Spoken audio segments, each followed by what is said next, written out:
What's up, guys? UFC London today, and wanted to give you the breakdown on what I saw in the fights.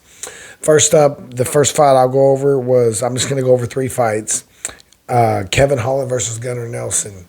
Kevin looked phenomenal. I'm friends with Kevin. He lives here in Fort Worth, the same city I live in, and I've trained off and on with him for years, and good guy, and looked phenomenal tonight. Kevin looked really good tonight, and controlled the distance on the feet, landed the big right hand, almost finished him at the end of the first round, and then basically won a round and a half off his back, just being active. Really good person to watch from the bottom if you're a tall guy doing jiu-jitsu, because Kevin just controlled everything using proper technique, wrist control, landing elbows, very active, inside bicep control, head control, body triangles, just a real clinic on how to be active on the bottom in MMA fights. And it's very impressive to do this against someone as good as Gunnar Nelson at grappling and in the UFC, to see the level of technique he used to basically win a round and a half of that 3-round fight on his back, which is very impressive. So congrats to my boy Kevin. Next up was the Warren Blachowicz versus Carlos Ulberg fight, and Carlos. It was a good fight. It was a close fight. They were back and forth. Warren Blachowicz landed a lot of leg kicks and some decent hands and a lot of leg kicks. And Carlos was really using the lead leg a lot. He was using a lot of inside leg kicks, a lot of jabs, lead hand, lead leg, real similar to like a traditional martial arts style. It was very, like, oftentimes Muay Thai can be rear hand, like lead hand, rear leg setups, like a lot of jabs, rear leg round kicks and stuff. And a lot of traditional martial artists are a lot of lead hand jabs, lead hand attacks, and lead leg attacks. And he was doing that very well.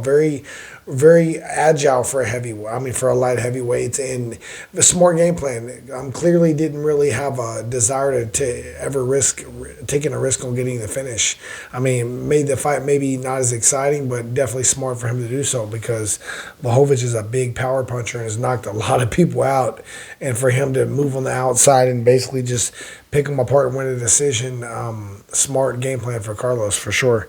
And then the main event, we had Sean Brady versus Leon Edwards, and Sean Brady looked phenomenal. Phenomenal performance, a lot of pressure, a lot of moving his shoulders, moving his head as he's coming in, throwing really good boxing combinations, and really good in the clinch, getting takedowns, and just when he got him on the ground, it was very lopsided. Like, it was funny seeing the Kevin Holland fight and then seeing this fight, because Leon Edwards did nothing off his back besides try to get up. He got up the few times he could, but he wasn't attacking. He wasn't threatening, strikes or submission attempts or anything like that. His whole goal was just to get up, and it was hard to do against Sean Brady for sure. Phenomenal pressure, good technique, good finish, and I think that he has a real good chance to be a world champion for sure. I think that stylistically he's a great matchup.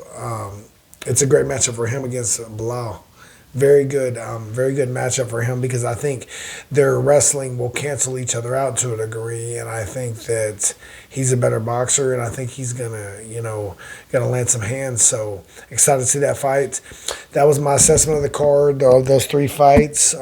If you're new to martial arts, you're looking for a gym in your area, get my book, The Ultimate Guide to Choosing Your Martial Arts School Instructor. Link is in the description. And if you got any other subjects you'd like me to talk about or anything like that, just leave a comment below.